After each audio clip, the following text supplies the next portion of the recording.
आउज़ बिल्लाहि मिनश्शैतानिर्रजीम बिस्मिल्लाहिर्रहमानिर्रहीम।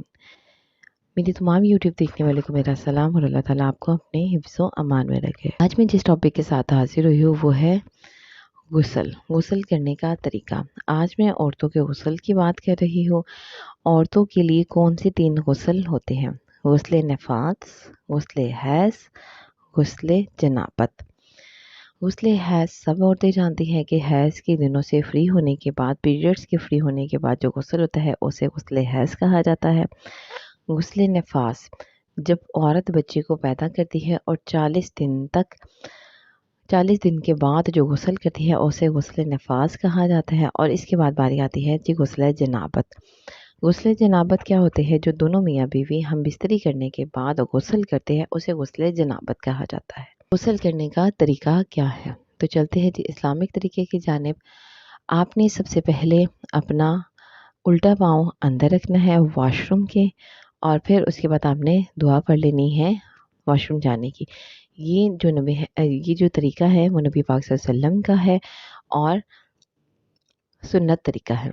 फिर उसके बाद आपने वॉशरूम जाते ही लिबास को उतारना है। दोनों हाथ आपने साबुन से अच्छे तरीके से धो लेने हैं और फिर उसके बाद आपने क्या करना है, अपने उल्टे हाथ से अपनी शर्मगाह के गिर्द हाथ फेरना है और पानी डालना है ताकि कोई भी निजात ना लगी रह जाए। और कोशिश ये करें कि जब आप उल्टे हाथ से अपनी शर्मगाह साफ़ कर रहे हो तो इस पर साबुन लगा ले ताकि कोई भी निजात रहने का ख़तरा बाकी ना हो। जब आपने ये कर लिया फिर उसके बाद आपने दोबारा से हाथ धोने हैं अपने। फिर उसके बाद कुर्ली करनी है, गरगरा करना है, नाक में 3 दफ़ा पानी डालना है, मुंह को धोना है आपने सर से लेकर ठोड़ी तक। फिर उसके बाद हाथों से लेकर कोहनी तक 3 दफ़ा पानी दम बहाना है। फिर उसके बाद आपने सर का मसाह करना है। सर के मसे के बाद आपने डोंगा ले लेना है और आपने अपनी सीधी तरफ 3 दफ़ा पानी डालना है और फिर इसी तरह आपने अपने उल्टी तरफ 3 दफ़ा पानी डालना है। अब बात है अगर आप शावर या पाइप से नहा रहे हो तो फिर क्या करें? तो आपने अपना जो सीधा कंधा है वो शावर के नीचे कर देना है। तो इस तरह ये 3 दफ़ा गिना जाएगा और फिर इसी तरह आपने उल्टा कंधा अपने शावर के नीचे कर देना है या पाइप के नीचे कर देना है। तो फिर उसके बाद आपने सर पे पानी डालना है और हाथों से अच्छे तरीके से सर की जड़ों को मलना है ताकि कोई भी बाल जो है आपका वो सूखा ना रह जाए। क्योंकि अगर कोई भी हिस्सा सूखा रह जाएगा तो आपका गुस्ल नहीं होगा। गुस्ल जब सही नहीं होगा तो नमाज और रोज़ा भी कबूल नहीं होती। अच्छा, इसके बाद आपने क्या करना है, सर आपने धो लिया। इसके बाद अगर आप शैम्पू वगैरह करना चाह रहे तो शैम्पू कर लिया।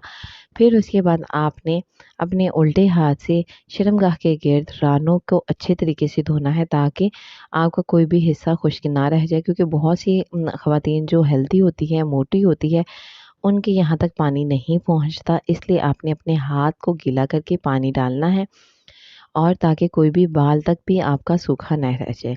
और फिर उसके बाद आपने अपने बेली बटन को अंदर से अच्छे तरीके से साफ़ करना है और फिर पस्तानों के नीचे हाथ फेरना है। क्योंकि औरत के जो पस्तान होते हैं उसके नीचे पानी नहीं जाता, उसको उठाकर आपने पानी वहाँ तक भी भेजना है। और फिर उसके बाद आपने अपनी अंडर आर्म्स को अपने हाथों से मलना है ताकि आपके जिस्म का कोई हिस्सा खुश्क ना रहे और गुस्ल अच्छे तरीके से हो जाए। ये अब आपका गुस्ल मुकम्मल हो गया। और फिर उसके बाद आपने जब वॉशरूम से निकलना है तो अपना सीधा पाँव पहले बाहर रखना है। ये सुन्नत तरीका है। तो उम्मीद करती हूँ आपको मेरी वीडियोस पसंद आती है। किसी भी टॉपिक पे आपने मुझे सुनना चाहते हैं या आपको नहीं पता तो आप मुझे कमेंट सेक्शंस में पूछ सकते हैं। खुदा हाफ़िज़।